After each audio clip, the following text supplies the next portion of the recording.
हम सच में शहर जा रहे हैं। उसकी चहकती आवाज़ सुनकर उसके माँ बाप थोड़ा फिक्रमंदी से मुस्कुराए थे। हाँ, हम सच में शहर जा रहे हैं, उसकी माँ ने उसकी मासूमियत पर उसके सर को चूमते हुए बताया। तो वो भी मुस्कुराती हुई कपड़े बैग में डालने लगी।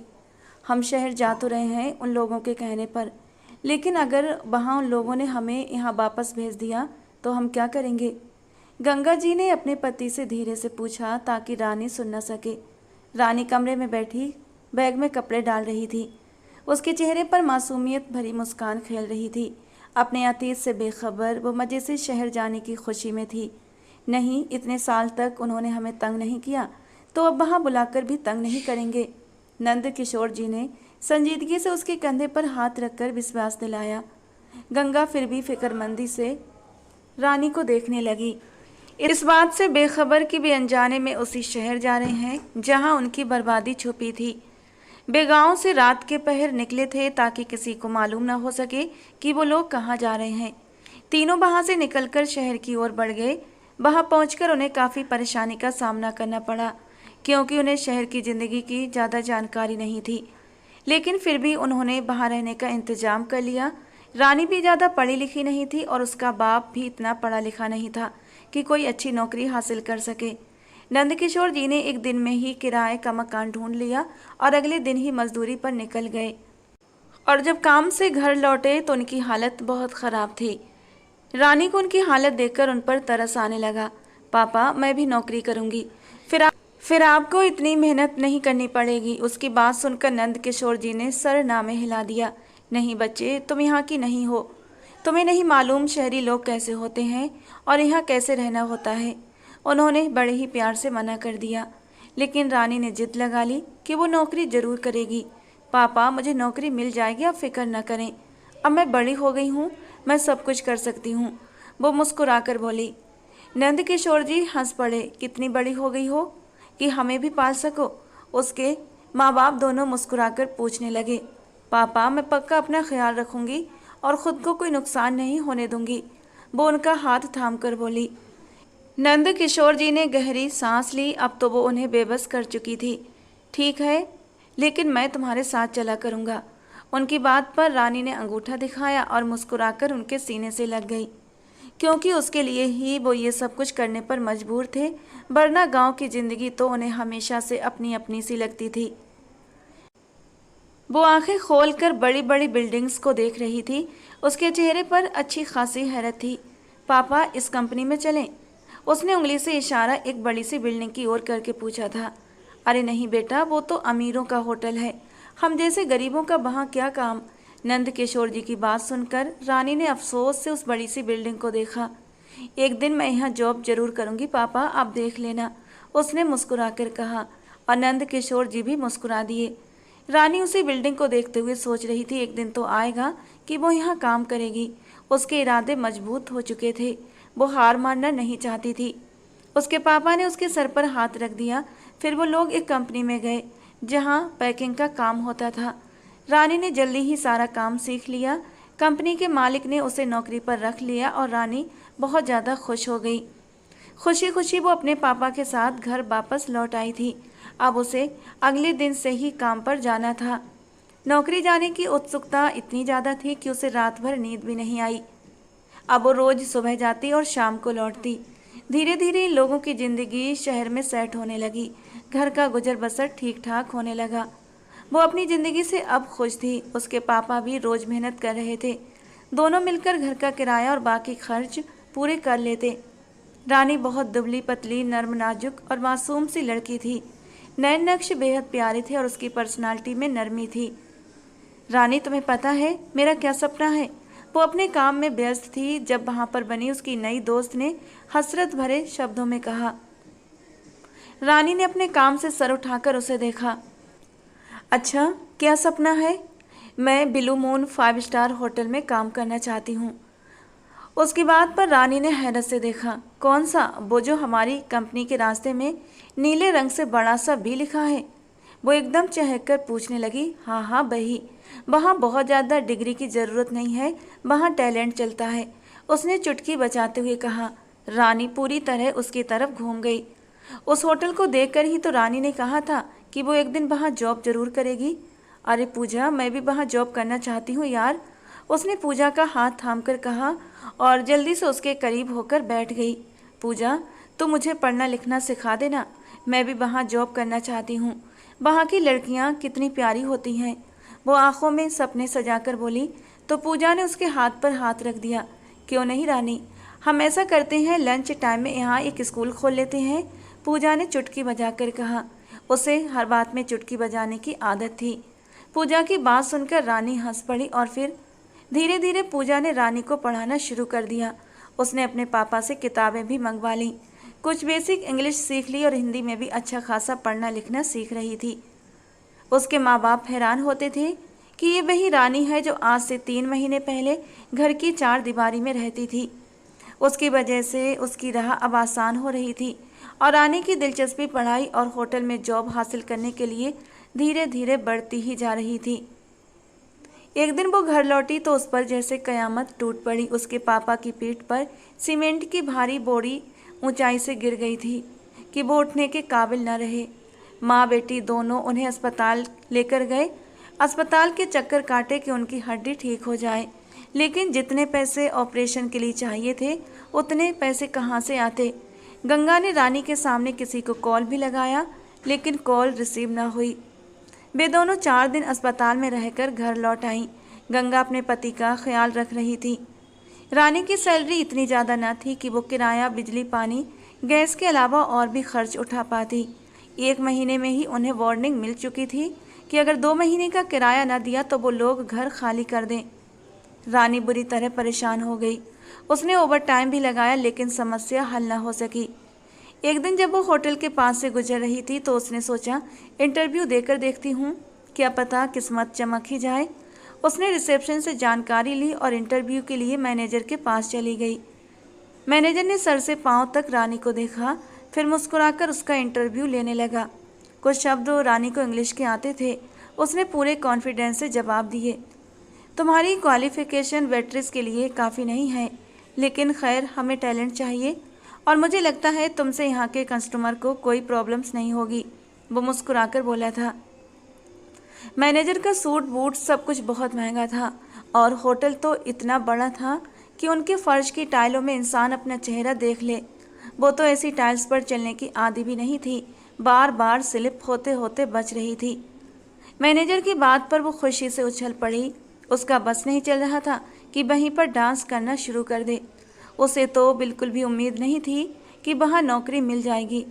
वो तो बस यूं ही किस्मत आजमाने चली आई थी, लेकिन अब जबकि नौकरी मिल गई थी तो उसे यकीन नहीं हो रहा था। वो खुशी खुशी होटल से कार्ड लेकर बाहर निकली, फिर अपनी पुरानी कंपनी में जाकर सैलरी ली और जब उसने पूजा को बताया तो पूजा तो खुशी के मारे चीख पड़ी। क्या सच में? जबकि रानी की बड़ी बड़ी काली आंखों में चमक उभर आई थी। हाँ, मैं सच कह रही हूँ, भला मुझे झूठ बोलने में क्या मिलेगा। रानी ने पूजा को अपने इंटरव्यू के बारे में बताया और कहा कि अब वो दोनों वहीं साथ काम करेंगी। वहाँ बहुत सारे फ्लोर्स थे और हर फ्लोर के वेटर और वेट्रेस अलग अलग थे, जिनकी ड्रेस पर होटल का लोगो बना था। वो 5वें फ्लोर की वेट्रेस थी और सबसे वैल्यूएबल फ्लोर पहला था, जहाँ बड़ी बड़ी पार्टियाँ अरेंज होती थीं। पूजा ने भी इंटरव्यू दिया तो उसे 3रे फ्लोर पर जॉब मिल गई। रानी को थोड़ा बुरा लगा, लेकिन फिर उसने खुद को तसल्ली दी कि कोई बात नहीं, कम से कम पूजा उसके साथ इसी होटल में तो है। कुछ वक्त में ही उसने इतनी काबिलियत दिखाई कि खुद भी 3रे फ्लोर पर आ गई। अब वो पूजा के साथ मौज मस्ती करते हुए अपनी जॉब करने में बिजी हो गई थी। घर के खर्चे चलना शुरू हो गए थे और साथ ही उसने अपने पापा के ऑपरेशन के लिए पैसे जोड़ना शुरू कर दिए थे। वहाँ की एक सैलरी उसकी पुरानी कंपनी की 2 सैलरी के बराबर थी। उसके पापा को जब मालूम हुआ कि रानी ब्लू मून में जॉब कर रही है तो उन्हें बहुत हैरत हुई। फिर उसने अपने पापा को पूरी कहानी सुना दी। उन्हें यकीन था कि रानी उनका ऑपरेशन जरूर कराएगी। हेलो रानी, कैसी हो? वहाँ हर कोई रानी के नरम स्वभाव की तारीफ करता था। मैं ठीक हूँ, आप कैसे हैं? उसने मुस्कुराकर टेबल सजाते हुए पूछा। उसके होंठ मुस्कुराहट में ढले हुए थे। मैं भी ठीक हूँ। सुना है तुम्हारे पापा बीमार हैं? सामने वाले ने अफसोस से पूछा। उसकी बात पर रानी ने गहरी सांस लेकर सर हिला दिया। अफसोस हुआ सुनकर। वैसे अगर तुम चाहो तो हम बॉस तक तुम्हारी अपील भेज सकते हैं कि एम्प्लॉय के फादर का ऑपरेशन करवाना है, पैसे चाहिए। हमारे बॉस बहुत अच्छे इंसान हैं, लोगों की मदद कर देते हैं और जताते भी नहीं। यहाँ लगभग सबके साथ कोई ना कोई प्रॉब्लम होती रहती है और बेहान सर ने सबको मुश्किल से निकाला है। तुम भी ट्राई करो ना। वो सीनियर वेटर था। रानी ने उसकी बात सुनकर सर ना में हिला दिया। मेरे हाथ पांव जब तक चलते हैं मैं किसी से मदद नहीं लूँगी। आप फिक्र न करें, मैं पैसे जमा कर लूँगी। उसे किसी के आगे हाथ फैलाना अच्छा नहीं लगता था और उसके पापा ने भी उसे यही समझाया था कि कितनी भी बड़ी मुसीबत हो, भगवान पर भरोसा रखना और खूब मेहनत करते रहो। किसी के आगे हाथ मत फैलाना, वरना लोग मजबूरी का फ़ायदा उठा लेते हैं। अगर उसके बाप को मालूम हो गया कि उसने अपने बॉस से पैसे के लिए विनती की है तो वो दुखी हो जाएंगे। इसीलिए वो सब कुछ अपने बलबूते पर ही करना चाहती थी। वो लड़की वहां से सर झटक कर चली गई। पूजा ने इशारे से उस जगह पर खड़े देखा और पूछा कि क्या हुआ, तो उसने मुस्कुराकर सर ना में हिला दिया। सर, आप अचानक आ गए, खैरियत? वो सुबह सुबह बिना बताए होटल आया था, उससे एक ज़रूरी मामला देखना था। हाँ, मुझे मालूम है तुम अच्छे से काम कर रहे हो, लेकिन फिर भी यहाँ के मालिक का होना भी कभी कभी ज़रूरी होता है। वो बेहद सीरियस अंदाज में कह रहा था। उसके चेहरे पर हर वक्त एक खामोशी छाई रहती। ऐसा लगता जैसे वो अंदर ही अंदर किसी गम और गुस्से से जूझ रहा हो। आप गुस्से में हैं सर? होटल के मैनेजर ने सटपटाकर पूछा। उसने उसकी तरफ देखा। नहीं, तुम लोगों पर नहीं हूँ, खुद से हूँ। खैर, मुझे अभी ज़रूरी काम से निकलना है। होटल की बर्थडे पार्टी का अच्छे से इंतजाम करना। यहाँ बहुत बड़े बड़े लोग आएंगे। बिहान कुकरेजा ने 5वीं बार अपनी बात दोहराई थी। वो हर साल अपने होटल का जन्मदिन खूब जोर शोर से मनाता था। वर्कर्स के लिए महंगे महंगे गिफ्ट्स आते और सबके लिए यूनिक ड्रेस बनकर आते थे। इस बार भी तैयारी खूब अच्छे से चल रही थी। वो जूस का गिलास लिए लिफ्ट से जाने की बजाय सीढ़ियों से जा रही थी। एक कस्टमर ने उसे जूस मंगवाया था और वहाँ कोई और नहीं था, इसलिए वो तेज़ी से आगे बढ़ रही थी। जैसे ही उसने आखिरी सीढ़ी पर कदम रखा, वो बिहान कुकरेजा से टकरा गई और शीशे का गिलास उसके हाथ से छटक कर फर्श पर गिरा। सारा जूस बिहान कुकरेजा की शर्ट पर छलक गया और फिर सीढ़ियाँ पार करता हुआ नीचे गिरा। बिहान के चेहरे पर सख्ती आ गई। What the hell! वो गुस्से से चीख पड़ा। उसकी सफ़ेद शर्ट गंदी हो चुकी थी। रानी ने मुंह पर हाथ रखकर उसे देखा। Sorry sorry sir, please please मेरे मैनेजर को मत बताइएगा, मैं आपके कपड़े साफ़ कर दूंगी। वो रुहासी शक्ल बनाकर उसके चेहरे की बजाय उसकी शर्ट को देख रही थी, जिस पर ऑरेंज जूस के दाग फैल चुके थे।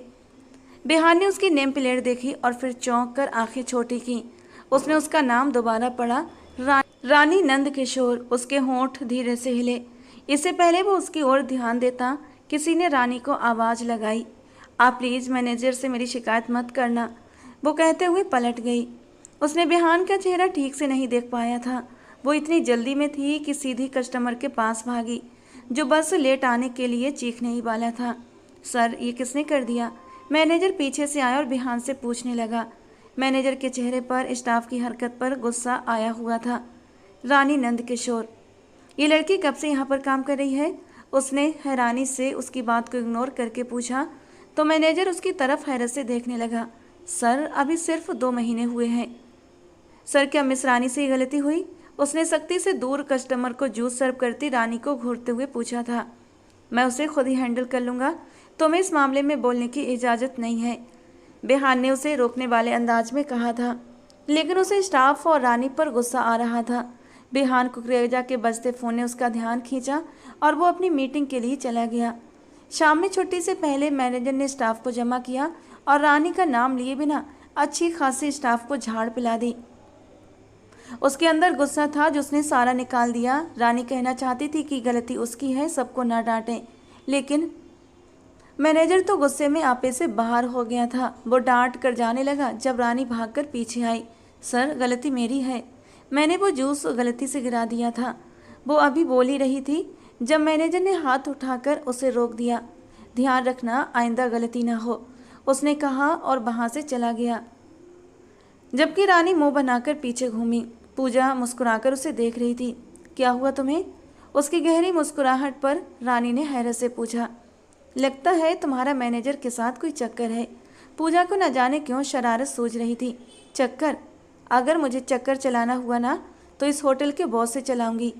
मैं उनकी बहुत बड़ी फ़ैन हूँ। यहाँ के रूल्स कितने पोलाइट हैं यार। बस उस मैनेजर ने बिना कारण ही सख्ती की है।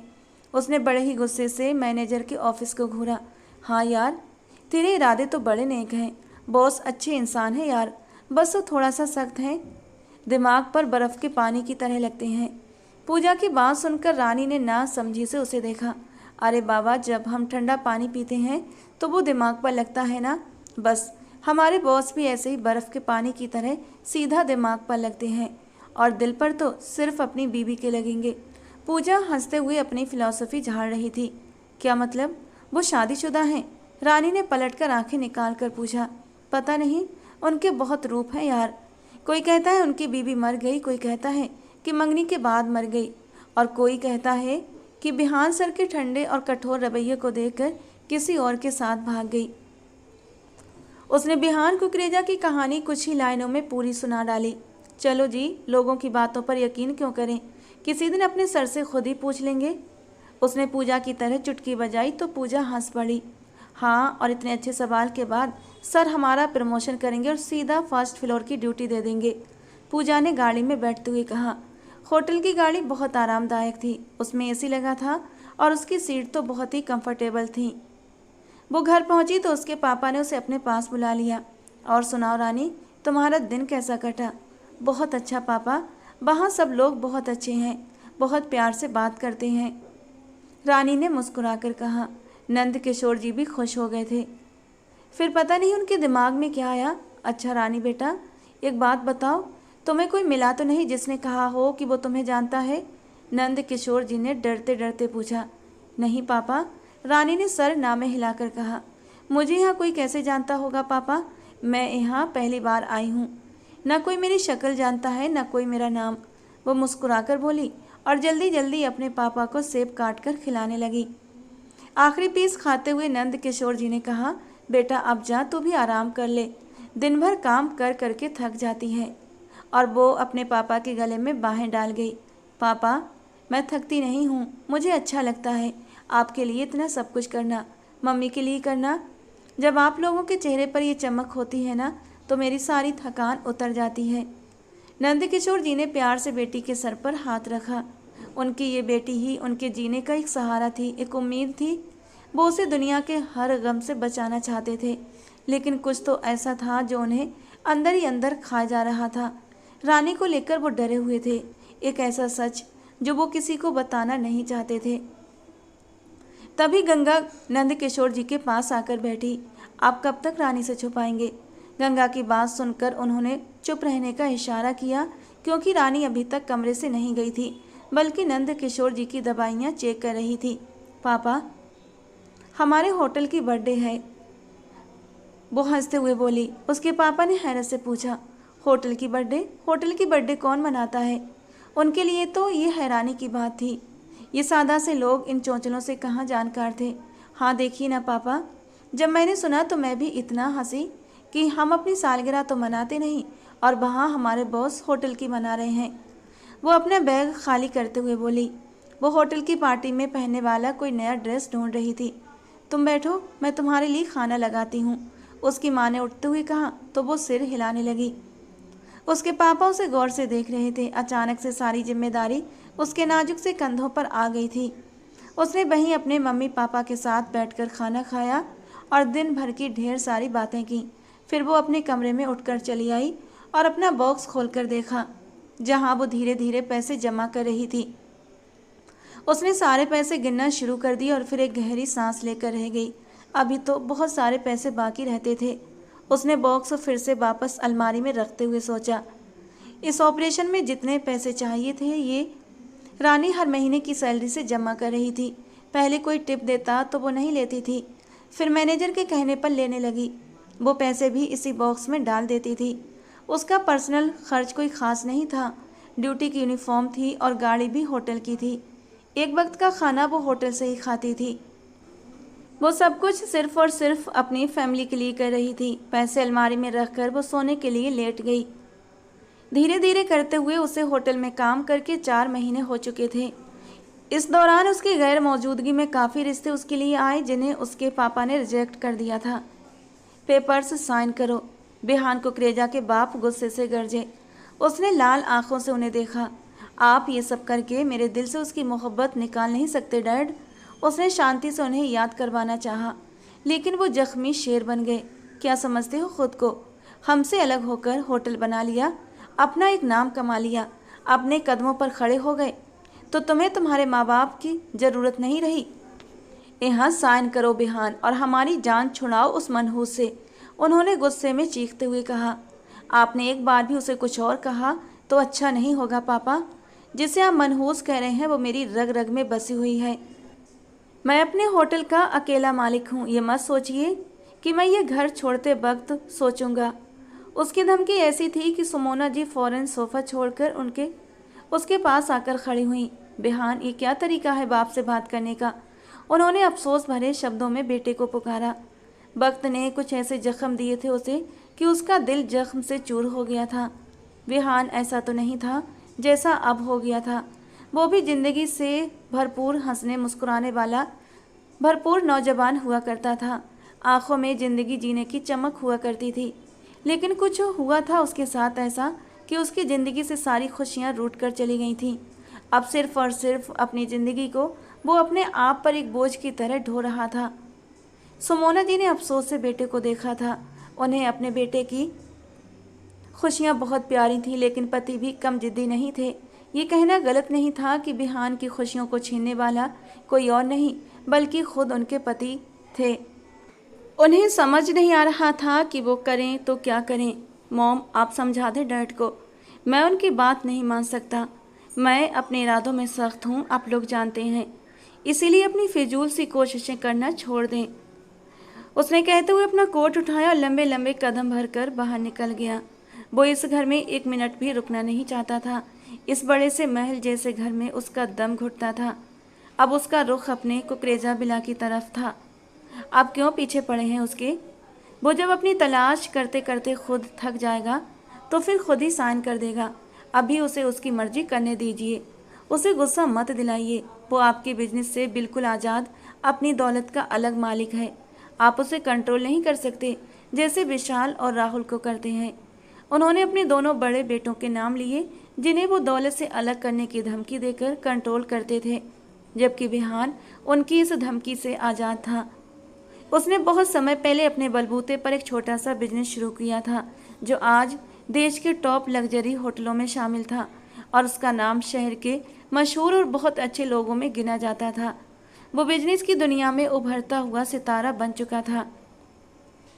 अविनाश जी ने थक कर अपना सर सोफे की बैक से टिका दिया था। वो कितनी मुश्किल से ये सब कुछ हैंडल कर रहे थे। क्या हुआ रानी, आज बहुत खामोश हो? पूजा ने उसके चेहरे पर फैली उदासी और गैर मामूली सी खामोशी को नोटिस करके पूछा। हाँ यार, पापा के ऑपरेशन के लिए पैसे चाहिए, जो हैं कि जमा होने का नाम ही नहीं ले रहे। कल रात गिने थे मैंने सारे पैसे। अभी तो बहुत सारे पैसे कम रहते हैं। इतने सारे पैसे जमा करने में बहुत ज़्यादा वक्त लग जाएगा और इतने दिनों तक मैं पापा को यूं बेसहारा चारपाई पर पड़े हुए नहीं देख सकती। उसकी आंखों में आंसू चमकने लगे तो पूजा बोली, एक काम करो यार, तुम हमारे बॉस से कहो, बहुत अच्छे हैं वो। मैंने सुना है यहाँ के स्टाफ से बहुत नरम दिली से बात करते हैं। नहीं यार, उसने एकदम पूजा को रोक दिया। मैं उनसे मदद नहीं ले सकती। पूजा ने आगे कुछ नहीं कहा और फिर अपने काम के लिए वहाँ से चली गई। होटल में काम बहुत ज़्यादा बढ़ गया था क्योंकि होटल की सालगिरह भी करीब थी। रोज़ के काम के साथ साथ कुछ ज़रूरी तैयारियां भी करनी होती थीं। पूरा होटल दुल्हन की तरह सजाया जा रहा था। रानी की छुट्टी भी रात 10 बजे तक होती थी। 1 हफ्ते तक वो बहुत थक गई थी और आखिरकार वो दिन आ ही गया जिसका रानी के साथ साथ पूरे होटल के स्टाफ को इंतजार था। नीले और सफ़ेद रंग के गुब्बारों से होटल में चारों तरफ सजावट की गई थी। ड्रेस का थीम भी ब्लू था। सब स्टाफ के लड़के लड़कियां नीले रंग की यूनिफॉर्म में मौजूद थे और वहां के मेहमानों को सर्व कर रहे थे। रानी के चेहरे पर मुस्कुराहट खिली हुई थी और बाकी लोग भी बहुत ज़्यादा खुश दिखाई दे रहे थे। और तभी बिहान कुकरेजा की धमाकेदार एंट्री होती है। वो नीले रंग के कोट पैंट में बहुत हसीन लग रहा था। उसकी पर्सनालिटी का रौब उसके उठते कदमों से साफ झलक रहा था। उसने सेलिब्रेशन का ऐलान किया। सब लोग चीयर्स कहकर कोल्ड ड्रिंक्स मुंह से लगाने लगे। बिहान मुस्कुराकर अपने मेहमानों से बात कर रहा था। उसकी नज़रें न जाने क्यों आज अपने स्टाफ पर जमी हुई थीं, जिसे पूजा अच्छी तरह महसूस कर रही थी और अंदर ही अंदर घबरा रही थी। उसने थूक निगलते हुए सबको कहा, सर हम सब लोगों को देख रहे हैं, लगता है कहीं ना कहीं कुछ गड़बड़ है। लेकिन उसकी निगाहें जिसे देख रही थीं वो तो बिहान की तरफ देख ही नहीं रही थी, बल्कि मेहमानों को मुस्कुराकर सर्व करने में बिजी दिखाई दे रही थी। उसके अंदाज में इतना कॉन्फिडेंस हो सकता है, बिहान को अंदाज़ा नहीं था। थोड़ी देर बाद बिहान स्टाफ के करीब आया। जब स्टाफ ने उसे सेल्फी की रिक्वेस्ट की तो उसने यस कहकर कैमरे की ओर देखा। स्टाफ के जाने के बाद रानी उसके सामने आई और मुस्कुराकर उसे देखा। जब वो अपने स्टाफ के साथ सेल्फी ले रहा था उस वक्त रानी मेहमानों को देख रही थी। बाद में पूजा ने उसे बताया कि उसने सर के साथ सेल्फी ली है। तब रानी को बहुत अफसोस हुआ कि उसने ये सब मिस कर दिया और फिर उत्सुकता में वो भी बिहान के पास चली आई। उसे भी सर बिहान के साथ सेल्फी लेने का बहुत शौक हो रहा था। एक ऑटोग्राफ लेना चाहती थी। उसने मुस्कुराकर सामने खड़े खूबसूरत और हैंडसम से आदमी को देखा। हाय कितना प्यारा है, इसकी बीवी कितनी लकी होगी। फिर उसके दिमाग में पूजा की बात आई कि इसकी बीवी किसी और के साथ भाग गई है। लेकिन वो भागी क्यों? ये तो इतना प्यारा सा है। हाँ ठीक है, ऊपर से थोड़ा सख्त दिखता है लेकिन इतना सख्त है नहीं। वो उसकी बीवी की अकल पर अफसोस करने लगी, जबकि बिहान उसके चेहरे के उतार चढ़ाव को गौर से देख रहा था। उसे खुद में खोया देखकर बिहान ने उसके सामने चुटकी बजाई तो वो एकदम से चौंक कर होश की दुनिया में वापस आई थी। सर, क्या मुझे आपसे ऑटोग्राफ मिल सकता है? उसने उम्मीद भरी नज़रों से उसे देखकर पूछा। बिहान के कुछ भी बोलने से पहले वो खुद ही दोबारा आगे बोल पड़ी। प्लीज़ प्लीज़ सर, इनकार मत कीजिएगा। वो उसे एकटक देखते हुए बोली। बिहान के होंठ धीरे से मुस्कुरा दिए। श्योर मिसेज कुकरेजा, उसने रानी की आंखों में देखते हुए अजीब से भारी और गहरे शब्दों में कहा। उसकी बात पर रानी का मुंह हैरत से खुला का खुला रह गया। फिर अगले ही पल वो जोर से हंस पड़ी। अरे नहीं सर, मेरी शादी नहीं हुई है अभी तक, सच में। वो हंसी के दौरान पेन उसकी तरफ बढ़ाते हुए बोली। वो उसकी तरफ देखता रहा। फिर अचानक उसके खामोश चेहरे पर एकदम से सख्ती सी आ गई। होंठ भींच कर वो खुद को कंट्रोल करने लगा, किसी एहसास के तहत सख्त होने लगा। मैनेजर ने अपने बॉस के ये एक्सप्रेशन देखे और बॉस के सामने खड़ी रानी को देखा तो मैनेजर को गुस्सा आया। वो जल्दी से आगे बढ़कर आया। रानी, यहाँ क्या कर रही हो? जाओ मेहमानों को देखो, उसने गुस्से से घूरते हुए रानी से कहा और फिर बिहान कुकरेजा की ओर मुड़कर बोला। सर, आपको हमारे स्पेशल गेस्ट पूछ रहे हैं, उसने फौरन से कहा। वो बिहान को वहाँ से हटाना चाहता था। अगर इस लड़की ने कुछ गड़बड़ कर दी और बिहान सर को गुस्सा आ गया तो सब कुछ तबाह हो जाता। बिहान का गुस्सा मैनेजर अच्छे से जानता था, जबकि रानी मैनेजर की बात पर अफसोस से नजरें झुका गई और बिहान की तरफ बढ़ाया हुआ हाथ जिसमें पेन और नोटपैड था नीचे गिरा दिया, जबकि बिहान ने मैनेजर की बात नज़रअंदाज कर दी। 2 कदम रानी के करीब आया और उसके पहलू में गिरे हाथ से पेन और नोटपैड उठा लिया। कुछ देर के बाद उसने उसकी तरफ दोनों चीज़ें बढ़ा दी तो वो खुशी के मारे उछल पड़ी। थैंक यू सर, मैं अपने पापा को दिखाऊंगी, थैंक यू सो मच। उसके चेहरे पर गहरी मुस्कुराहट थी जो उसकी खुशी का पता दे रही थी। बिहान को उस दिन जूस वाला मंजर याद आया। वो बेवकूफ़ इतनी डरी हुई थी कि उस दिन उसका चेहरा भी देखे बिना चली गई थी। फिर उसने मैनेजर को घूरा। मैं विजिट पर जब भी आता हूँ तुम मेरे सर पर सवार क्यों हो जाते हो? ये मेरा होटल है। वो अपने मैनेजर से परेशान हो चुका था। उसने सख्ती से उसे डांटा तो वो मुंह बनाकर चला गया, क्योंकि उसे अपनी नौकरी प्यारी थी। इस होटल की ज़्यादा भागदौड़ उसके ही हाथ में थी। रात 10 बजे के करीब होटल मेहमानों से खाली होने लगा। अब स्टाफ को होटल साफ करना था। वे अपने काम में बिजी थे जब मैनेजर रानी के सिर पर सवार हुआ। मिस रानी, रूम नंबर 5 में कॉफ़ी लेकर जाइए, मैनेजर ने उसे ऑर्डर दिया। वो सिर हिलाते हुए कॉफ़ी मशीन की तरफ चली गई और कुछ देर के बाद ही लिफ्ट से रूम नंबर 5 की तरफ जा रही थी। उसने कलाई पर बंधी घड़ी में वक्त देखा। कॉल करके मम्मी को बता देती हूँ कि आज लेट हो जाऊँगी। उसने मोबाइल पॉकेट से निकाल कर अपनी माँ को कॉल लगाई। मम्मी, आज देर हो जाएगी मुझे, आप लोग मेरा वेट मत करना, खाना खाकर सो जाना। मेरे पास ताले की दूसरी चाबी है, मैं आ जाऊंगी। वो सुकून से उनकी बातें सुनती रही। फिर मुस्कुराकर बाय बोला और फ़ोन काट दिया। फिर वो नॉक करती हुई यश की आवाज़ सुनकर अंदर आई, इस बात से अनजान कि किस्मत आज उसका बहुत बड़ा फैसला करने वाली है। बिहान कुकरेजा सोफे पर बैठा था। वो कॉफ़ी की ट्रे रखकर अपने दोनों हाथ पीछे बांधे खड़ी थी। बिहान ने सर उठाकर उसे देखा, जबकि वो सांस रोके उसे देखने लगी। उसे मालूम न था कि उसे बिहान को कॉफ़ी देने भेजा गया था। सर, मैं जाऊं? उसने मुस्कुराकर जाने की इजाज़त मांगी। जब बिहान धीरे से सोफे से उठा और अपने कोट के बटन बंद करता हुआ उसके करीब आने लगा। तुम्हें मुझसे छुपाने के लिए और क्या क्या करेंगे तुम्हारे और मेरे माँ बाप? वो उसकी आंखों में देखते हुए पूछ रहा था। रानी ने नासमझी से उसे देखा, जो उसके बेहद करीब खड़ा था। आंखों में सख्ती थी। मतलब सर, मैंने क्या किया है? वो हैरत से आंखें फाड़े उसे देखते हुए पूछ रही थी। बिहान ने उसके चेहरे को पहली बार गौर से देखा। वो उसकी बीवी थी। उसकी बीवी होते हुए भी उसे नहीं जानती थी। उसे मालूम था कि शादी को उससे छुपाया गया है। जब दोनों की शादी कराई गई थी, उस वक्त उनकी उम्र ज़्यादा नहीं थी।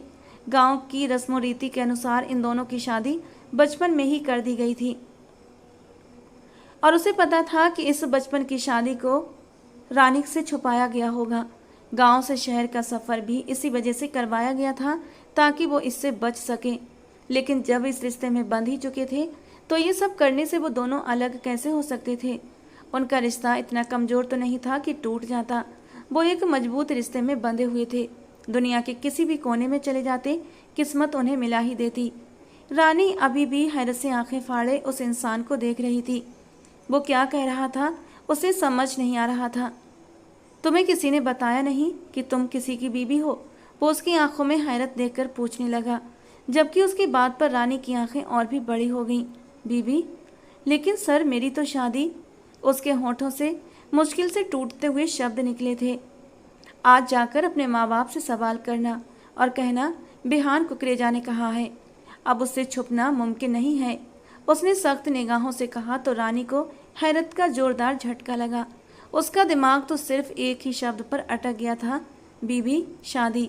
बिहान कुकरेजा वहाँ से चला गया, लेकिन अतीत के जख्म आज उसके फिर से हरे हो गए थे।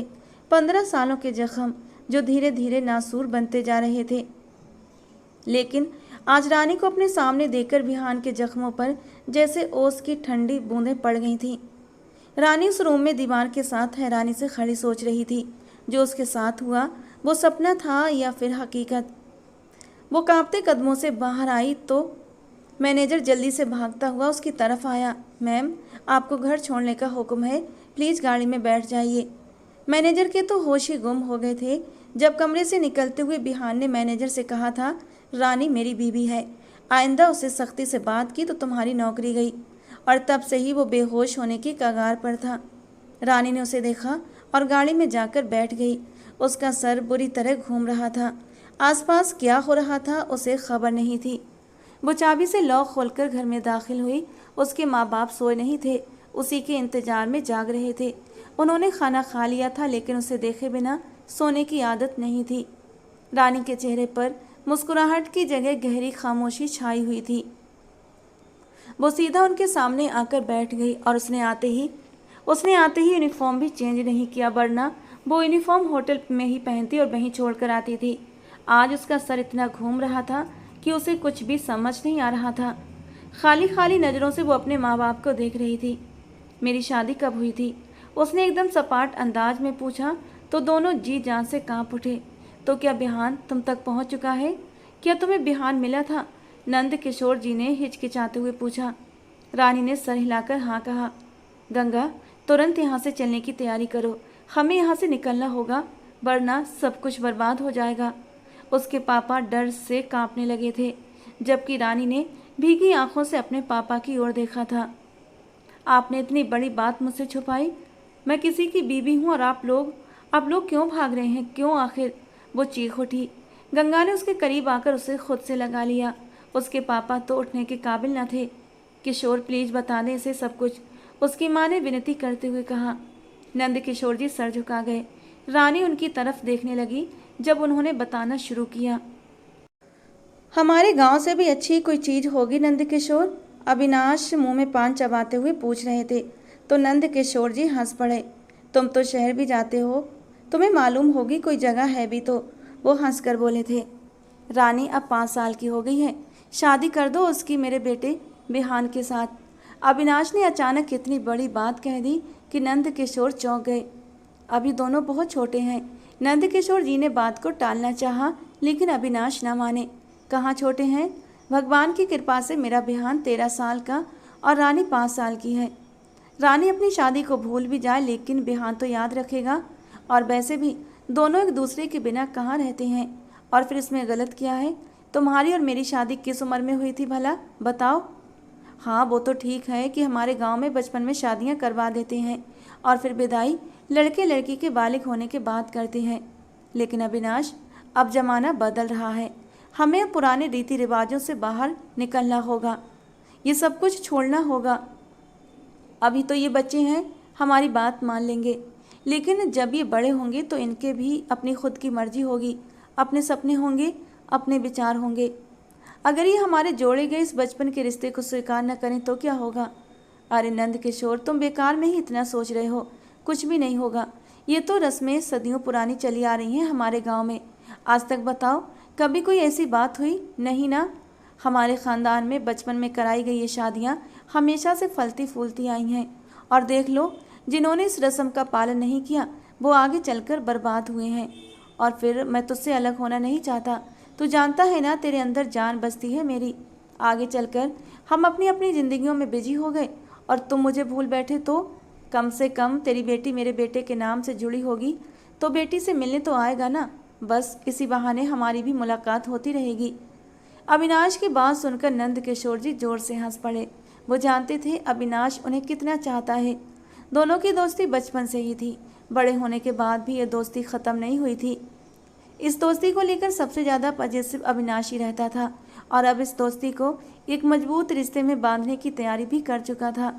लेकिन नंद किशोर जी नहीं जानते थे, उसी अविनाश को पैसे की चमक ऐसी लगेगी कि वो अपने जान से प्यारे दोस्त को तो क्या, इस रिश्ते को भी भूल बैठेगा। फिलहाल तो उन्होंने अविनाश की बात मान ली और शादी के लिए हाँ बोल दिया। अगले ही दिन गांव के मंदिर में एक छोटी सी रस्म की गई थी।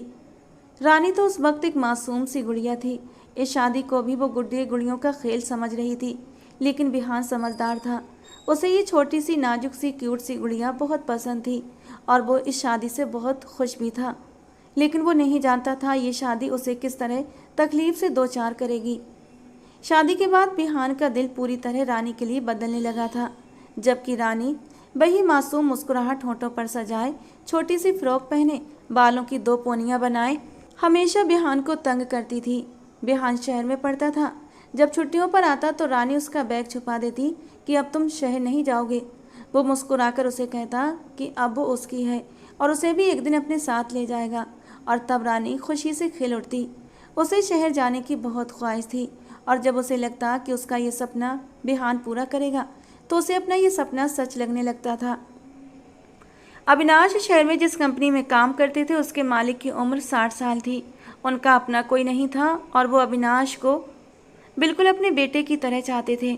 अविनाश उन दिनों छुट्टी लेकर गांव आए हुए थे कि तभी उनके नंबर पर उनके कंपनी के मालिक का फ़ोन आया। वो तुरंत उनके बुलाने पर शहर पहुंचे तो देखा कि वो अपनी ज़िंदगी की आखिरी सांसें ले रहे हैं। उन्होंने उसी वक्त वकील को बुलाकर अपना सारा कारोबार अविनाश के नाम कर दिया और अपनी प्रॉपर्टी का कुछ हिस्सा चैरिटी को भी दान कर दिया। और अब फिर 2 ही दिनों में वो इस दुनिया से चल बसे। अब अविनाश ने अपनी पूरी फैमिली को शहर बुला लिया। अचानक गांव से लग्जरी ज़िंदगी में आते ही अविनाश और उनकी बीवी की आंखें चौंधी आ गईं। उनके पास अब हर सहूलियत थी। वो शहर ऐसे आए कि फिर कभी गांव लौट कर नहीं गए। अक्सर बिहान गांव जाने की जिद करता तो उसे किसी न किसी काम में उलझा दिया जाता और फिर उसे हायर स्टडीज़ के लिए बाहर भेज दिया गया ताकि वो अपनी शादी और रानी को भूल जाए। अविनाश इस शादी पर पछता रहे थे क्योंकि उन्हें लगता था बड़े घर से रिश्ता जोड़ना बेहतर होता। उन्होंने होशियारी से कारोबार को तरक्की दी और भी अमीर होते चले गए। नंद किशोर जी तो बहुत खुश थे और अपनी बेटी की किस्मत पर गर्व करते थे। उन्हें लगता था कि उनकी बेटी इतने बड़े घर में जाकर राज करेगी। जैसे जैसे रानी बड़ी होती गई वो बिहान को भूलती चली गई। एक दिन नंद किशोर जी शहर गए और सीधा अविनाश के ऑफिस पहुंचे। मैं अविनाश का दोस्त हूँ नंद किशोर, उनसे जाकर कहो कि मैं उनसे मिलना चाहता हूँ। उन्होंने गार्ड से बेचैनी से कहा। सर के ऐसे गए गुजरे न जाने कितने दोस्त हैं। गार्ड ने मजाक उड़ाते हुए उनकी हैसियत पर तंज कसा। तभी अविनाश पैंट कोट में बाहर आए। उन्हें नंद किशोर जी को देखकर लोग रुक रुक कर तंज और तिरस्कार भरी नजरों से उन्हें देखने लगे। अविनाश ने एक नज़र उन पर डाली और अपनी गाड़ी की तरफ बढ़ गए। नंद किशोर जी जल्दी से उनकी तरफ भागे। अविनाश, मैं हूँ तुम्हारा बचपन का दोस्त, वो गाड़ी के पीछे भागते हुए बोले। अविनाश ने ड्राइवर से गाड़ी की स्पीड बढ़ाने को कहा और नंद किशोर जी पीछे छूट गए। बाद में उन्होंने नंद किशोर को घर बुलवाया और कहा, देखो किशोर, इस घर को देखो और मुझे। क्या तुम्हारी जाहिल गवार बेटी इस घर में रहने के काबिल है? क्या उसकी इतनी हैसियत है? उन्होंने अपमानित करते हुए पूछा। लेकिन अविनाश, ये शादी तो तुम्हारी मर्जी से, कांपते होठों से नंद किशोर जी बोले। उन्होंने अपने दोस्त की खातिर अपनी बेटी का भविष्य दांव पर लगा दिया था। हाँ, मैं जज्बाती हो गया था। मेरे दोनों बेटों की मंगनी बहुत ऊंचे खानदानों में हुई है। अब बताओ, अगर यहाँ रानी आई तो लोग कैसी बातें करेंगे? और विहान तो मेरा सबसे होनहार बच्चा है। अगर तुमने मेरी बात न मानी तो याद रखना, मैं रानी की तलाक की बात सब जगह मशहूर कर दूंगा। फिर उसे कोई रिश्ता नहीं देगा। तुम्हारी बेटी को मेरे कहे अनुसार चलना, जल्दी ही तलाक के पेपर भिजवा दूंगा। किसी को कानो कान खबर नहीं होगी। अपनी बेटी की कहीं अच्छे घर में शादी कर देना। और अगर मेरी बात ना मानी तो ध्यान रखना, इज्जत के साथ साथ तुम्हारी बेटी की जान भी खतरे में होगी। उनकी बात सुनकर नंद किशोर जी के कदम लड़खड़ा गए। वो उसी रात गांव लौट कर आए और बहुत रोए। बिहान ग्रेजुएशन के बाद वापस आया तो उसने रानी से मिलने की जिद कर ली, लेकिन उसके बाप की सख्ती ने उसके कदम रोक दिए। वो आगे पढ़ाई के लिए लौट गया। उसे होटल बनाने का शौक हुआ। वापस आकर उसने ज़मीन लेकर होटल की शुरुआत की।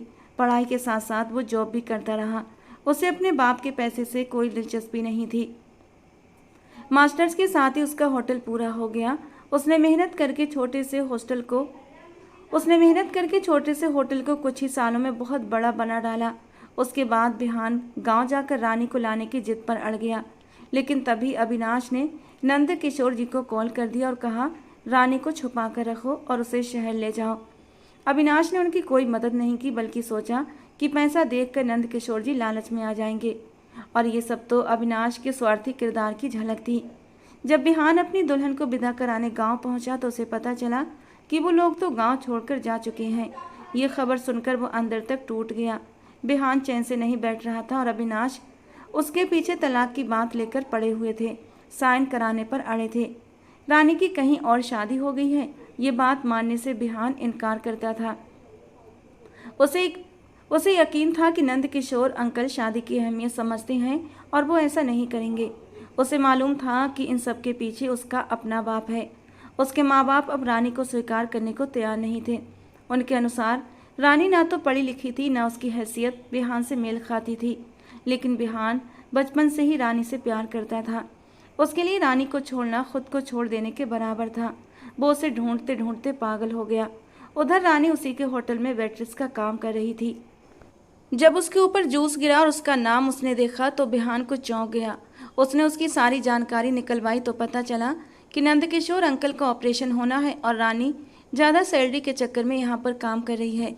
वो जानता था कि रानी को उसके बाप के कहने पर यह नहीं बताया गया कि वो किसी की बीवी है, लेकिन वो किसी वादे और धमकी से आज़ाद था। उसने रानी को सब बता दिया। रानी अपने पापा के मुंह से सारी बात सुनकर खामोश नज़रों से उन्हें देख रही थी।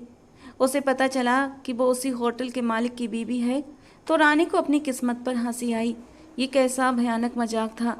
उसके पापा ने रानी को करीब बुलाया। रानी बच्चे इधर आओ।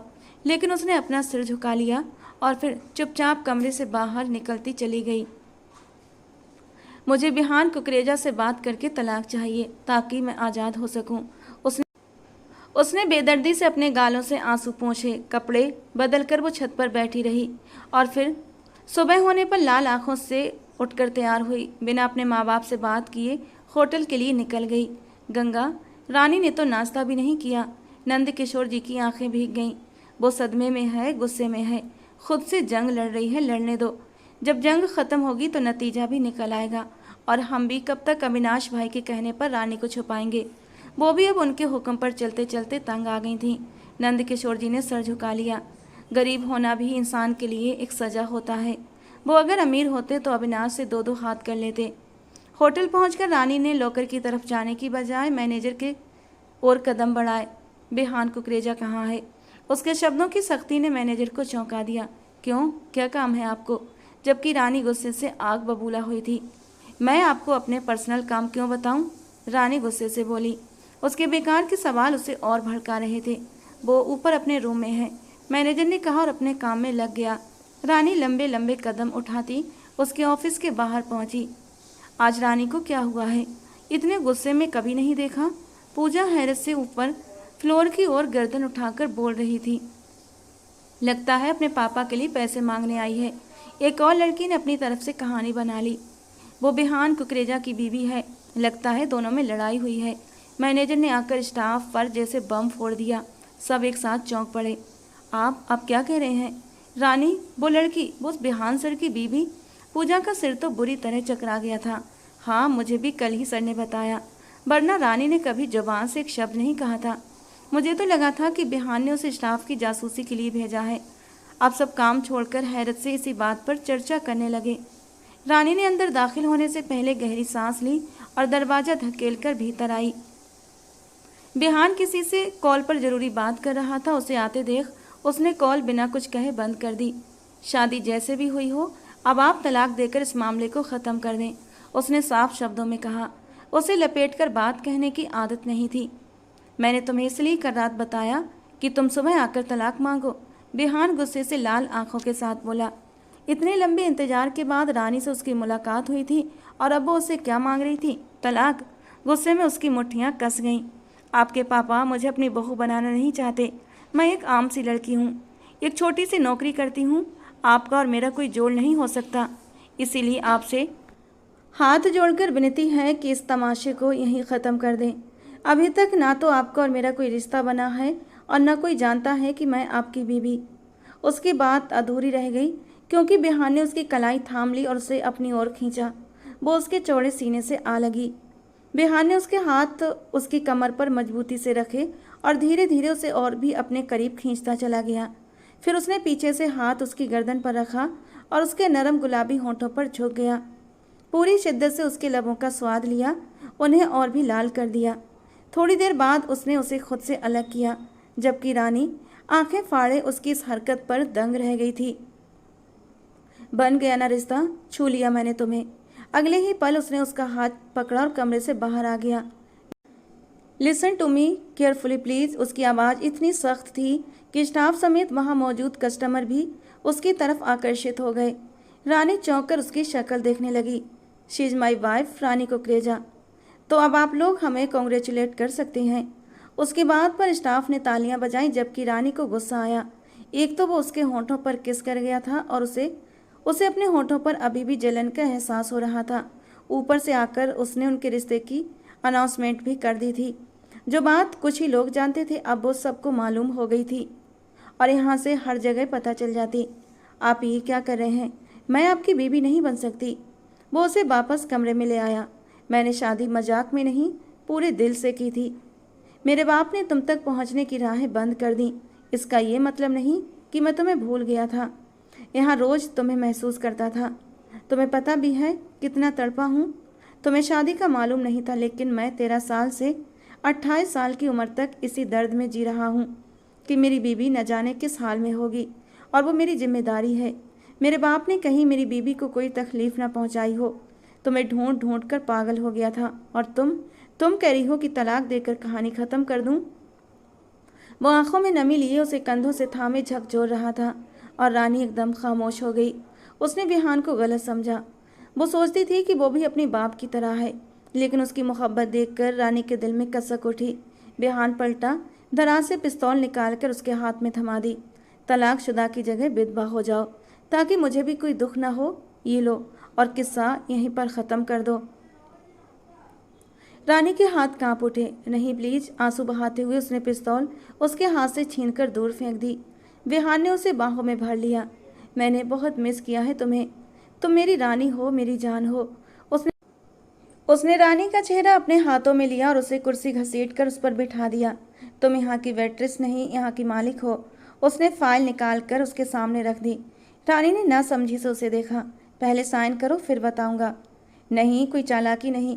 रानी ने फाइल पढ़नी शुरू की तो बिहान ने कहा, पहले साइन करो। उसने गहरी सांस लेकर साइन कर दिए। अब उसकी मोहब्बत पर इतना तो यकीन कर ही सकती थी।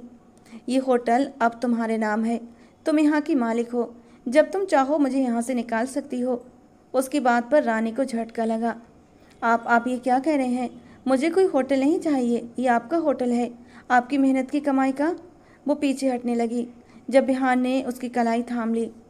मैं नहीं चाहता कि आगे की ज़िंदगी में मेरी बीवी को किसी तरह की कोई भी परेशानी हो।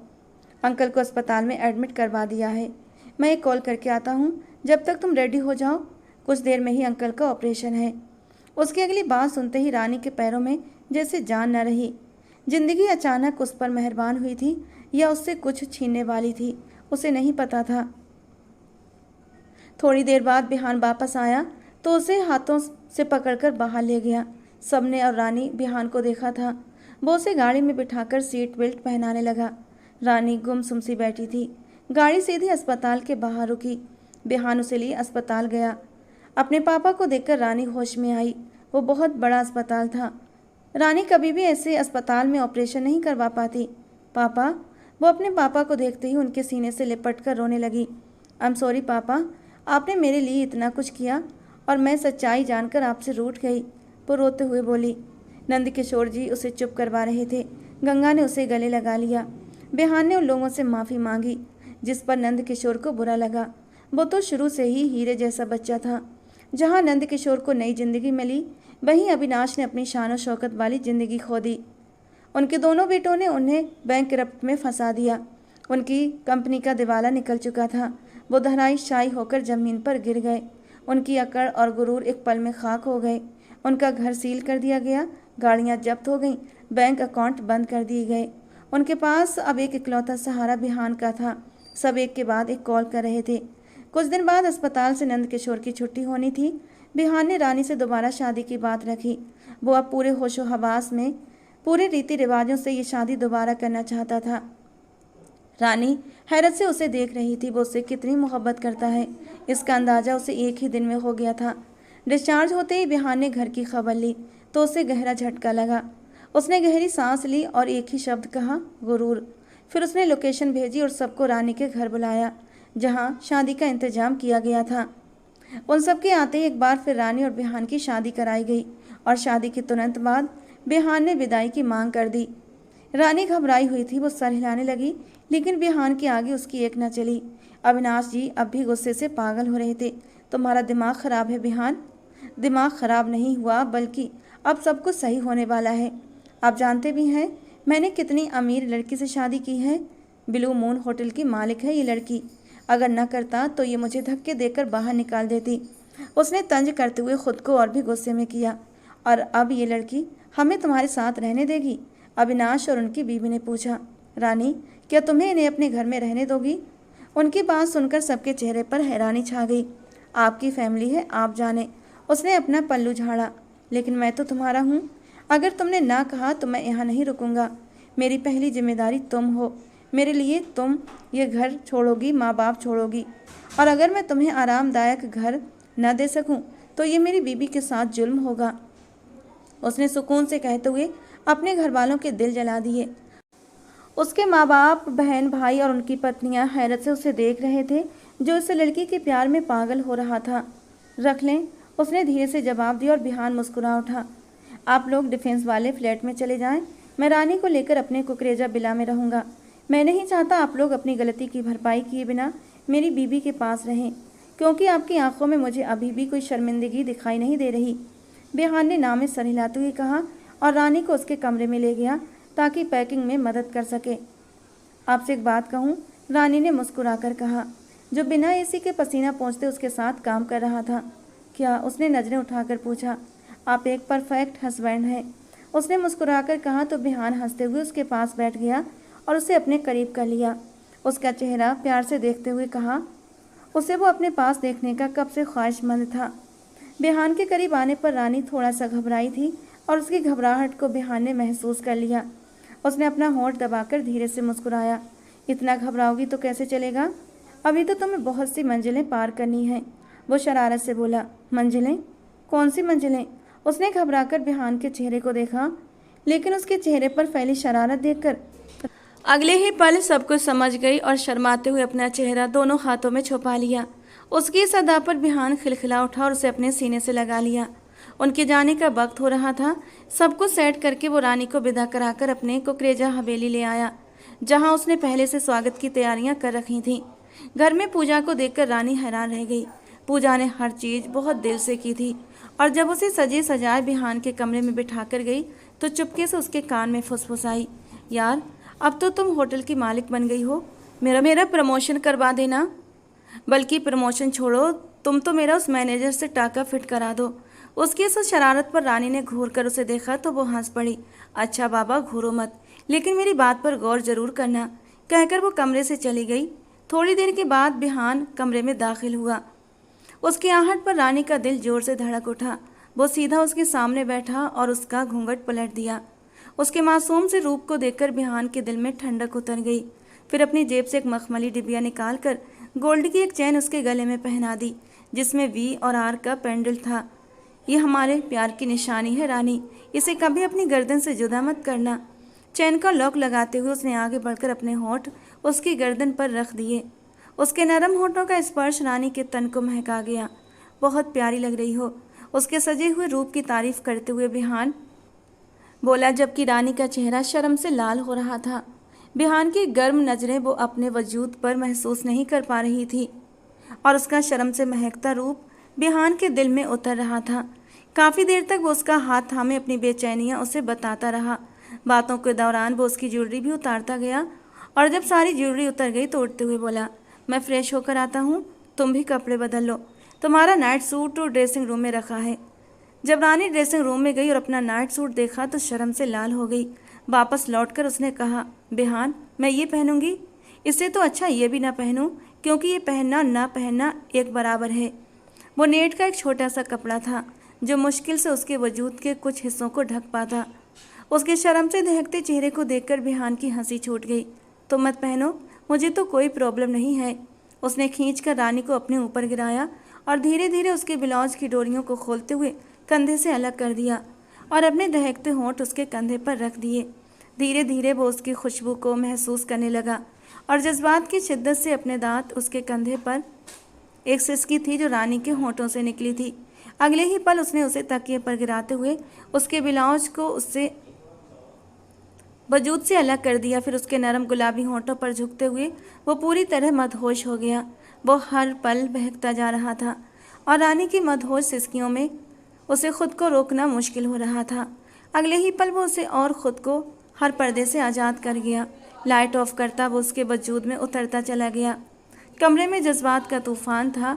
गहरी सांसों और मदहोश सिसकियों ने माहौल को बेहद रोमांटिक बना दिया था। सुबह जब वो उठी तो उसके वजूद से लिपटी पड़ी थी।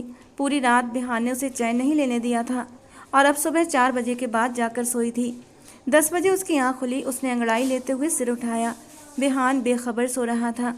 उसके चेहरे पर फैली मासूमियत और सुकून देखकर रानी के होंठ मुस्कुरा उठे।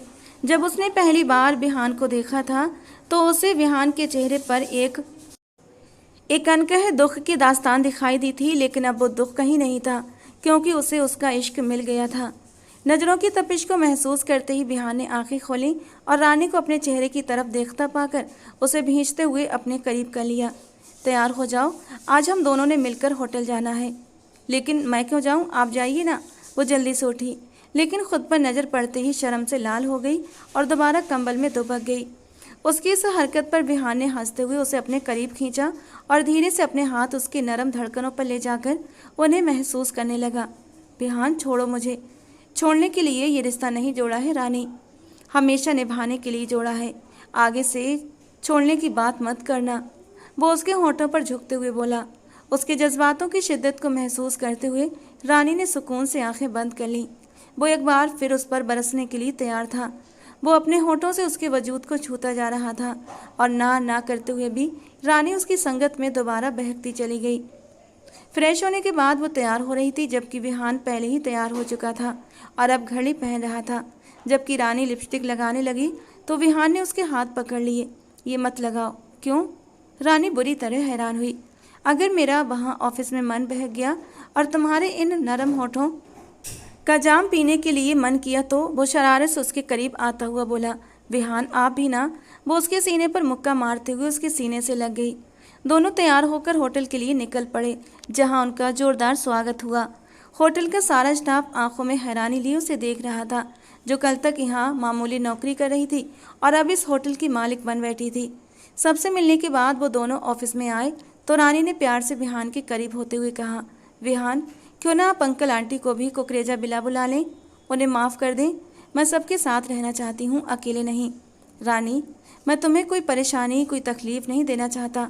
मुझे नहीं लगता कि वो लोग अभी सुधर पाए हैं, क्योंकि उनकी आंखों में दौलत की पट्टी चढ़ी हुई है। वो एक ठोकर खा चुके हैं विहान। मुझे उम्मीद है वो आगे से ऐसा कोई काम नहीं करेंगे। विहान ने गहरी सांस ली और उसे खींचकर अपने करीब करते हुए कहा, ठीक है, अगर तुम कहती हो तो मैं तुम्हारी बात मान लेता हूँ। उसके गुलाबी होठों को उंगलियों से छूते हुए बोला, भला मैं तुम्हारी बात टाल सकता हूँ? कहते हुए उसने उसके होठों को अपने होठों में ले लिया और शिद्दत से उनका रसपान करने लगा। थोड़ी देर बाद अलग हुआ। क्या चीज़ हो यार, जितना तुम्हारे करीब आता हूँ उतनी ही तुम्हारे लिए तड़प बढ़ती जाती है। उसकी साड़ी का पल्लू हटाते हुए वो उसके ब्लाउज की तरफ हाथ बढ़ाने ही वाला था कि तभी रानी ने उसे जोर का धक्का दिया था। कंट्रोल विहान, ये ऑफिस है। अच्छा तो घर चलें। उसकी बेकरारी पर रानी खिलखिलाकर हंस पड़ी थी। तो दोस्तों, आज की हमारी कहानी आपको कैसी लगी कमेंट बॉक्स में ज़रूर बताना। पसंद आई हो तो प्लीज़ लाइक करना। रोज़ एक नई और रोमांटिक कहानी के लिए हमारे चैनल को सब्सक्राइब करना। मिलते हैं दोस्तों अगली किसी नई और रोमांटिक कहानी के साथ।